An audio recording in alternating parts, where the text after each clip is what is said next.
welcome to If It Wasn't For My Knees. And we thought we'd do a quick reaction to the England game tonight. So tonight I'm joined by Mikey D, GJ, and Uche. So, guys, what was going on? We predicted a nice, easy performance, an easy win for England, and then we saw this. GJ. Guys, that is just an absolute embarrassment. I predicted. I don't know what the other guys predicted, but I predicted 2-0. That performance was a coward's performance. It was basically like watching Tottenham in the international arena. A bunch of bottlers, spineless. There's no heart there, but I didn't agree with the starting lineup anyway because I mean, I know there's been a big call out for Grealish, and Grealish does carry the ball up the pitch, and I would have had Grealish in at the expense of Mount. Reece James, I'm waiting for the Mikey. You can have your moment on that. Dropping Walker. I don't get that either. But listen, as Uche says, let's just calm down a little bit. Emotions are a little, out for me. About you guys, I doubt it, but for me, the alcohol's flowing. Reactions are a little bit flowing, but let's all calm down because, as Uche says, when he talks about Italy, the goal is to qualify. England will qualify. We'll get out the group. If we were thrashing teams 3-0, 3-0, then I'd be like worried. Wow. So let's just look at it on the other way. But my only worry is team selection from Southgate, and he dropped. He substituted Foden. I mean, for me, you can cuss Harry. I'm Tottenham till I die. You guys know that. Season to get older. You can cuss Harry Kane for England. I don't care what you say. But Phil Foden for England, that's my G. Phil Foden is the guy. He's the man. And okay, fair enough. You take off Kane and you put on the hyped up dinner lady. What did he do apart from handing out free meals to Scotland defenders? What did Rashford do? This guy. In fairness, I don't think the subs did much. Grealish got on the ball a bit, got fouled a bit. The subs didn't make a lot of sense. But GJ, you're a lot calmer than you were on the WhatsApp group. Okay? Have you calmed down now? Yeah, because I mean, it's taken about half an hour, and There we go. He's gone. Right, it's gone again. I'm more chilled now, and I've taken a bit of Uche's outlook on it. We're thinking, you know what? At the end of the day, this is the second game out of potentially 7, so let's just calm down. I mean, Uche predicted like a draw against Turkey at home in Rome. Yeah. We know this, right? Yeah. And suddenly they're going pa pa pa pa pa pa pa, right? Yeah, like Yosemite Sam. But let's just calm down a bit. But have I got ultimate faith in Southgate? No. Team selections are a bit dodgy, but that's my view. Okay. So Uche, Copperberg is flowing. As GJ said, there's nothing to worry about. England are second in the group. They've got 4 points. They're still in their hands. They're, even if they lose the last game, they're probably still going to go through. So nothing to worry about, right? I'm not worried about England. I felt they would top the group. That's still in the show. That will still happen for sure. They will get knocked out in the next stage. That will still happen almost for certainty. I was watching the game. Obviously, when you get your kid involved and you want him to watch the game, you want to get into it to say these are the so-called top players who are playing for your country, and this is how they should smack up this miners from Scotland. So obviously I was expecting a different scoreline. I predicted a 3-0, but watching the game was very clear to me that this team, they're doing it again. When the pressure is high, because clearly the players felt the pressure. Just have got no idea. Literally, you just watch it like you have no idea how to play this game. like as a team. I don't know what you guys do in training, but you got no idea. I couldn't see anyone. Literally the top front six, including the fullbacks. Nothing. There's nothing. Nothing happened. So it's a nothing performance, but I easily could forget it because there's so many examples of this. We keep mentioning it, but the current champions drew their first 3 games, got 3 points, and went on to win it. So I'm not going to criticize England too tough, but I always felt that the end of the road would come in the last 16, just based on the people that they're potentially going to draw. And if they pull out this nonsense, it's either going to go 0-0 or they're going to lose 1-0. It's going to go to penalties and they're going to go out. So nothing has changed. Nothing. Absolutely nothing. It's just I was expecting a good game, a good slap. It didn't happen. Well, like GJ said, I'm not going to go overboard. Cool. And Mikey D, Scotland have more attempts on goal, 2 more attempts on target. That isn't good enough at home. No, it was a poor performance from England. And like GJ said, the selection's just poor all round. GJ made a point about James. I'm not sure why, because he wasn't the worst on the pitch. Some of the worst came off. Kane's been non-existent in the tournament so far. So as much as people want to say, oh, you can build your way into a tournament, you've got your so-called best player that hasn't turned up in 2 games. He's been subbed in 2 games. I think previously, before this tournament, he wouldn't even be subbed at all. So what's going on there? And the dinner lady that comes on for him, at least he's going to pose a threat running in behind, whereas Kane just wants to drop in and take the midfielder space now. It's like that whole Jose move at Tottenham has converted him from a striker into number 10. And he's not playing a number 9 role properly. So the England setup requires a number 9. It doesn't require Kane to be dropping in, because you've got all these players that should be creating. Mount, the untouchable Mount, that's what he should be called. No, I agree. Foden off for Grealish is nonsense. Mount, yeah, I agree. Should have been off. Grealish needs to be in the number 10 to influence. I think although people are saying, oh, Grealish the saviour, came on, didn't do nothing. Well, Grealish was actually like retaining the ball and able to move past the player pretty easily. So that's a difference in itself. Sterling was poor. But the whole team, the midfield, Rice and Phillips did nothing. You're still going to play with 2 holders. So you're going to start against Scotland. What did they say? It was in commentary the 3rd worst team in the tournament officially. Lowest and ranked. You're going to play 2 holding midfielders. Are you serious? Yeah. Like this, it's not against France. It's not against Portugal or any of these teams. You're playing 2 holders against Scotland. So that is basically what you're going to see from now on in the tournament. There is not going to be any variance to 2 holders. And so we're always going to be seeing 1 or 2 of the guys that we think can change things not playing. And that's because of the manager.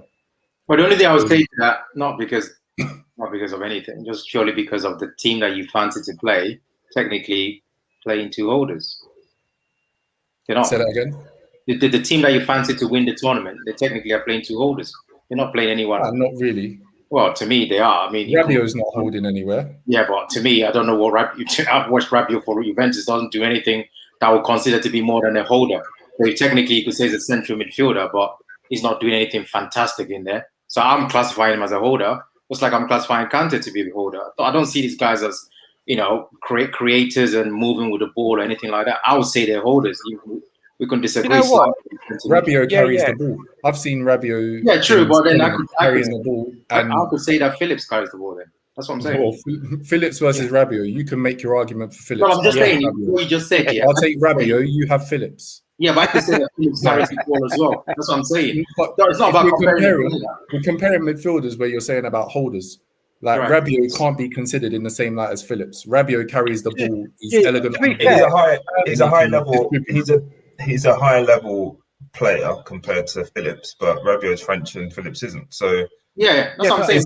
I think you wanted to play Mount there, right, Mikey? Yeah, I said to play Mount in there. Yeah. Because Mount is untouchable. You recognise that. Yeah. So Southgate's never going to do that, though. In the 2, he's not legit. But this is where we're reverting back. It's the manager. Yeah, because definitely. basically Mount in one of those attacking roles isn't doing much. He had a couple of good balls that he played in the He's out first of his half. depth. He's out of his depth. My And he worry. was able to bully what's that Chelsea boy? Gilmore. Gilmore. He was able to bully Gilmore for about half an hour, but Yeah. then And then just Gilmore was disappeared. okay. That's what I'm saying. That we have to be careful what we're saying, because, like I said, you're talking about Rabiot. The same thing. Matuidi played there. Musa Sissoko for Tottenham played there. They're These all guys better are not. players, though. These guys are Maybe not not some. Sissoko, but These are not some worldy type. Let's get off the French comparison. But you know, the one thing I will give Calvin Phillips is that he can't carry the ball like a Rabiot, but what he does do is he'll make a run. Breaks that play. Yeah, he will make a run and runs, stretch. Yeah, Mount and he can did make that. those runs. Yeah, but into the channels. Yeah. If that's all you want Phillips on there for, Mount can do that. If Mount is going to be this untouchable player, he needs to come out of those attacking roles. To be honest, I don't. Many. Yeah, I think they're all getting in each other's way. I kept an eye on Mount, and whenever England had the ball, which was not that often, but when they did, Mount wasn't making enough moves to try and pick up the ball in that little pocket between the midfield and strikers, turn on the ball and then play it off to whoever. He was not doing that at all. He was just too static. So if he's going to do that, then I'm with Mikey. At least pull him back into midfield, and then he can face the play and go past players, spring passes, all that sort of stuff. But where he's playing now is in the 10 position. He's just not good enough. It's not his position. It's not. He's not good enough to do it. What I'm saying about in general, I don't think these guys, as a collective, are standout players. Whenever the English players are put together to play football, and I'm saying go and play football, no matter who you play there. That's why I wouldn't mind to see almost anything that's suggested happen live. Put Mount in there, put Grealish, put Foden, put all of them. I'm still not gonna see anything that's gonna blow me away, because once the referee blows the whistle and these guys start playing, they play shook football. They've always played shook football. They've always played scared. They play shook football, but there's a difference. Uche, when Grealish plays and when Foden plays, they're different types of player. I'm sorry. They're different to Sterling. Uche, I just want to pull up Uche on one point, whereas in your opening monologue, talking about the game, you were saying this is a high pressure match. No, it's not. It's a no, to them it is. That's England, what I'm saying. It shouldn't be. It shouldn't be. Yeah, it shouldn't I agree with you. No, it's not. It's not. Bro, it is. Look at the performance. They didn't talk to me. No, they're not shook. They're not shook. Okay. It's just a case of they pick the wrong team. DJ, let me ask you a different question, a different way, right? Let's switch the team a little bit. This is exactly my point, really, to a T. If England lost the game tonight, no, let me ask you a question. No. Because you said it's high pressure. You said it's high pressure. If England lost the game tonight, are they out? No, I'm saying it's pressure because it's Scotland. We all know what the rivalry, they felt it today. The same way that that's nothing. Come on, man. I'm not agreeing. I'm saying that's what I'm seeing. That's what I saw. It shouldn't happen, but that's what I saw. No. It's like when Liverpool play. I don't think they felt it. And they feel I don't think they felt pressure. I didn't see much different from this performance to the Croatia performance. They didn't do anything. No, that's what I'm saying. It wasn't the pressure. The pressure didn't get to them. It's not pressure. All I saw, all I saw was a Scotland team who were more for it, and a misselection. Right. Okay. Let me ask you. You keep talking about this selection. Let me ask you a question then. Right. Yeah. Selection. Did you know who Locatelli was before this tournament started? Do you know who he is? Seriously. Locatelli. Do you know? Does he ring a bell to you? He's a player. Do you know him? How do you think he's played so far in the 2 games? In your opinion? He's played like Pele and Maradona on steroids. That's what I'm saying. It's like all this obsession about play this player, play that player. I'm talking about when the referee blows the whistle, how did you play? And Uche, right? But bear in mind, he's played like Pele and Maradona in steroids. That in your own opinion, in group games, that don't even matter much, because all you have to do is finish third. Right. I'm just analysing the point. My point is I'm analysing a football game and I'm seeing someone that turned up. You know when you turn up for a game? He turned up. Okay, he turned up in Yeah, group but he game. turned up Well because he done. played. Yeah, He turned but up I'm because he played. So yeah, when you're saying, exactly. oh, you're I'm saying calling to this you, player, yeah, and I'm saying, I'm looking at these players. I'm saying, what England player today can I honestly say, offensive player, can I honestly say turned up? No. But Uche, I think the question therefore is it down to is the the setup way they're being correct? set up? Because you were ranting at the and end of the raving day, about Mancini the other day. Yeah, And so at the end of the day, Mancini's been doing something. At the end of the day, I'm gonna taking say Mancini over Southgate every day of the week. Exactly. Okay. On that, yeah. On that could be a point. But okay. This is what I'm saying. Let's pick moments, yeah. When Berardi is twisting man up, yeah, that's you doing something. No matter what system, you can still beat a player. It's You a group can game. create something. Sorry? Was that GJ? Who cares? It's a group game. No, I'm talking about just analyzing the game as you see it. Forget, I know what a group game represents. I am saying that what Mikey was saying, I'm looking at all these players, yeah, all of them. Not one player I can actually say that guy is showing me something. That's Phillips did in the first game, didn't he? Wait, Phillips in the first game, Foden in the first game, and you didn't see anything from Foden in this tournament so far. Do you know what? I actually say Foden tonight. I thought, in my opinion, Foden was good. I thought Foden was our best attacking player tonight. Okay. I think what I think, to be honest, it's straight. To be honest, I think both of you have got a point. So I think what Uche is basically saying is that regardless of which of these England players start, they're going to be rubbish. They're going to be rubbish. No, every other teams are better than them. But even then, every tournament, I don't even mind if you lose a game, but at least let me go away. I'm thinking, wow, that guy showed himself. Why did the other guy flop it or whatever? Right. But this is where you're not like understanding, because you keep mentioning players not playing where you're mentioning, but it's the combination of players which I'm specifically referencing, and I think GJ would also like to see Grealish and Foden in the same bloody team.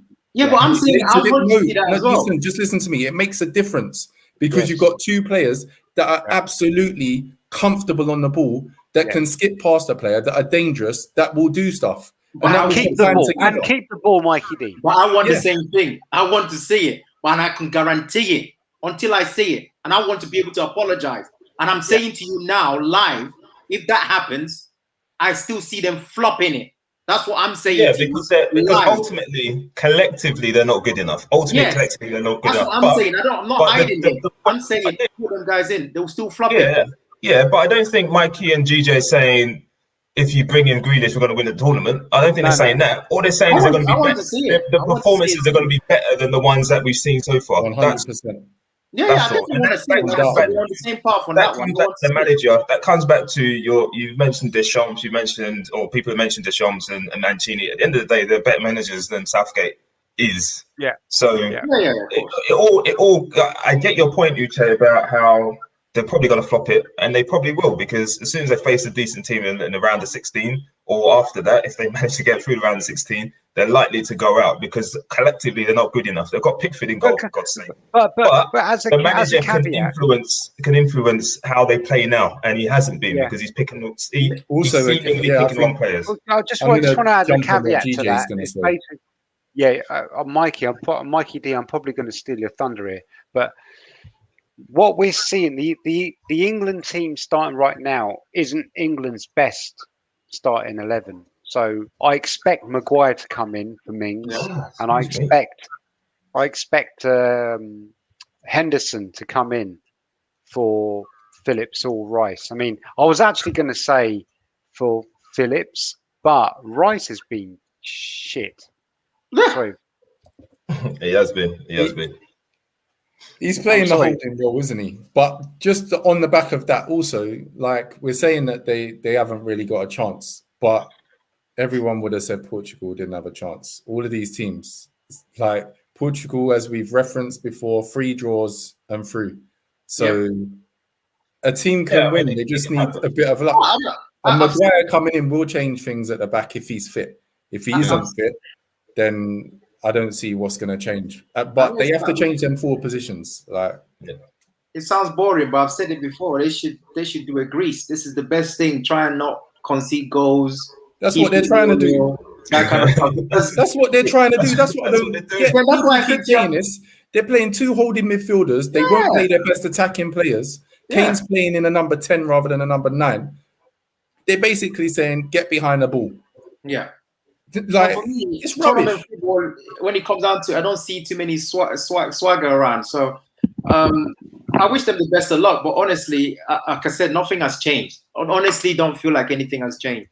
Sully in the chat's asking, where was Kane tonight? Kane. I mean, it's only 2 games. I mean, there's been so many. If you go back to tournament football, there's been so many displays where people have disappeared.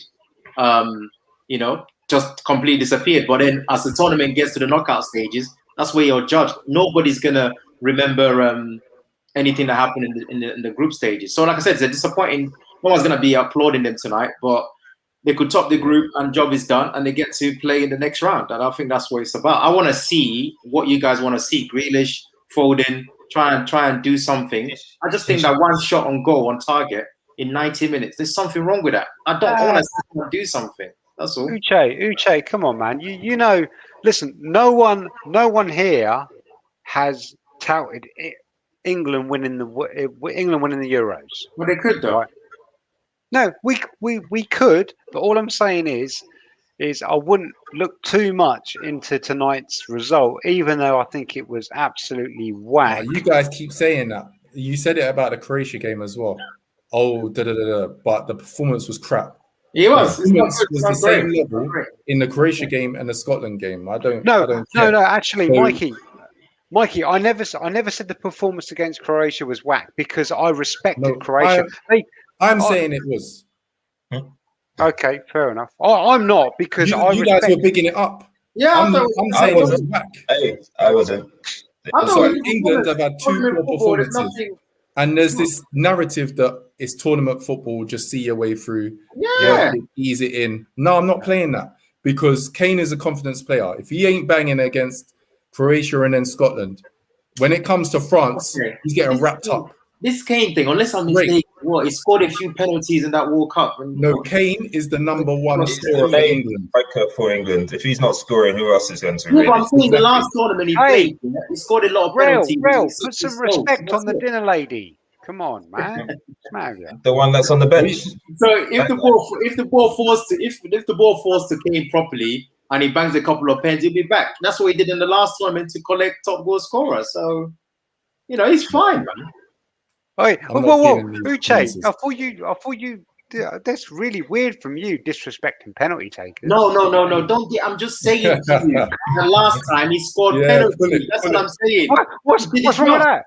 Nothing wrong with it. He did a job. So why mention it? Why mention it? Because you're making out like he did some mad thing, like he went past players and did some mad thing. No. Uche, a goal is a goal. He was a game winner. He's a confidence player, like Mikey said. And all I'm saying to Mikey is that he hasn't had the opportunity to get a penalty. Because he doesn't get in the box. He's not getting the ball. He's playing on the halfway line. What does it matter? If someone got a penalty today, if that penalty that should have been given, you guys claimed was given, and he was on the pitch, you step up and Mbappe, innit? The funny thing with when I watch England is a lot of. I meant to, as a Spurs fan, I meant to think, I'll defend Kane to the hill. I'll defend Kane to the hill. I'm thinking, you know what? I don't feel that way because when I'm watching Kane, I'm thinking this guy, for me, don't get me wrong, I love Kane, of course, like whatever, but he's going to leave Spurs anyway, and fair play to him. That's why you're chatting like you are now.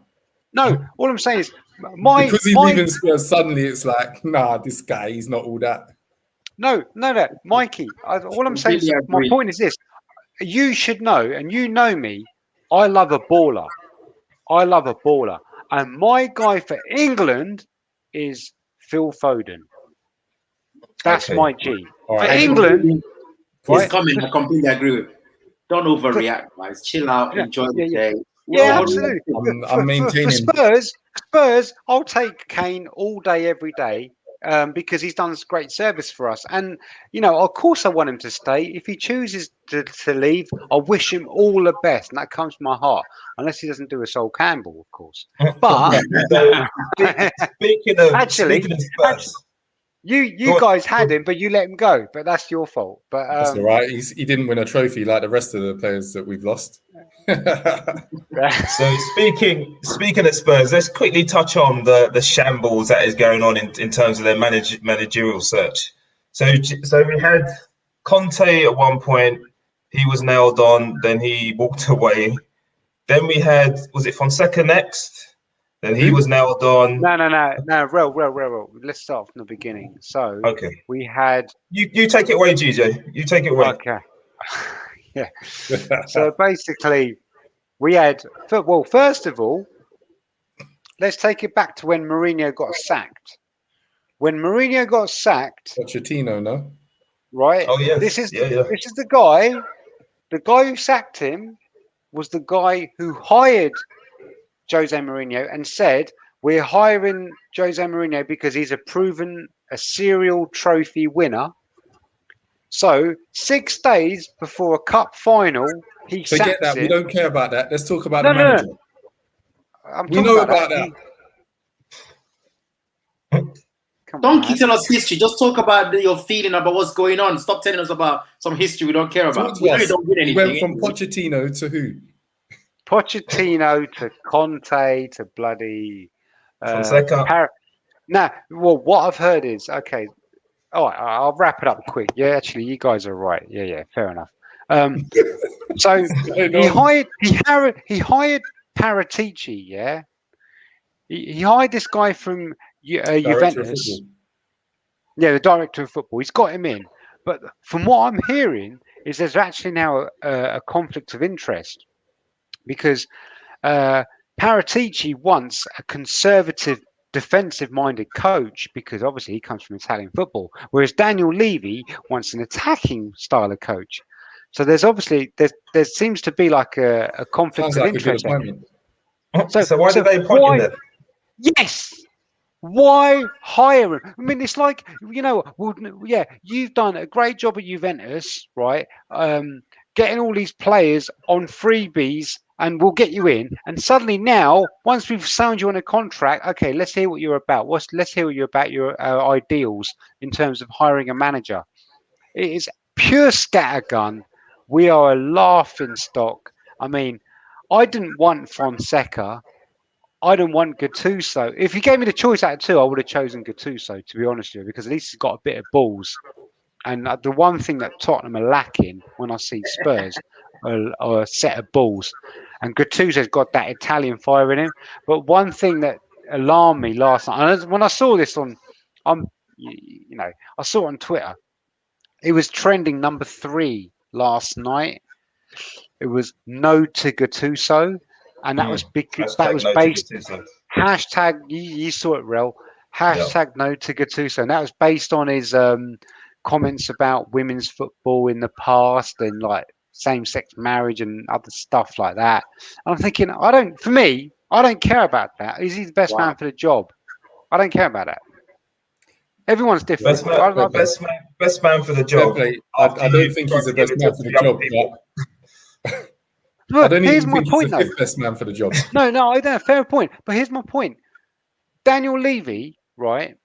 Surely he should know this. He should be aware of this. So there's still Spurs fans out there who will back Daniel Levy. It's like Daniel Levy could have sex with their missus and they will still say, yeah, well, nicely negotiated.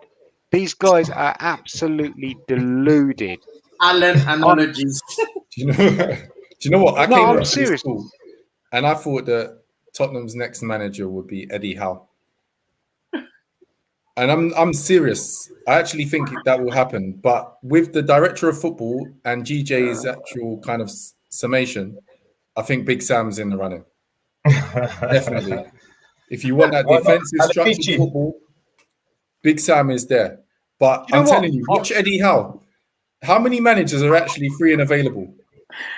You know what? I would take Sam Allardyce over Eddie Howe. Eddie Howe is a white privilege appointment. What's Big Sam? No, because at least Big Sam, he's done it at some clubs. Don't What put has he some done? respect on Big Sam. He's got England 100%. manager. He's What's he got done? 100% winning manager. record for England, mate.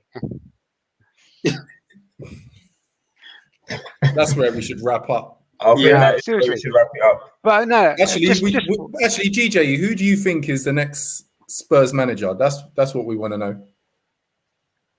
who do I think? is the next Realistically, not no fantasy business. one? Boy, Ryan what? Mason. Losing fantasy. Ryan Mason. I have got absolutely no idea. All I'm going to say is this: like you mentioned Eddie Howe, and when I hear fans talk about Eddie Howe, I'm thinking, if Eddie Howe was, if he was foreign or black, whatever, right? And there's no way he'd be mentioned at a big club like Spurs. No way. It's because Spurs aren't he's a a big nice. club. That's where you're getting lost. Yeah, whatever. Let's not It's get into- because let's not he's get a into nice that guy. chat. He's a nice guy, right? Who do you want, man? He Please. talks good English, right? And All right, he says the move right on thing. from Eddie Howe. What manager do you want as your next manager? There you go. I've rephrased it. Just the name, GJ, and then we'll wrap it up. Go I would have the Ajax coach Eric Ten Hag. Ten Hag. All right then. Let's leave it there. That actually might be a possibility. I heard I saw some sources saying that he was still a possibility, even though I think he signed a new contract. Signed up a new contract, yeah. Yeah, but that was forced. That was an extension of his contract that was triggered by Ajax, which means we have to pay him. Okay, man in the know. All right, let's wrap it up there. Thanks everyone who joined in. Quick reaction show there. We might be doing a few more of these as the Euros go on, and we will be back with our main show again on Monday. So thanks for watching. See you again soon.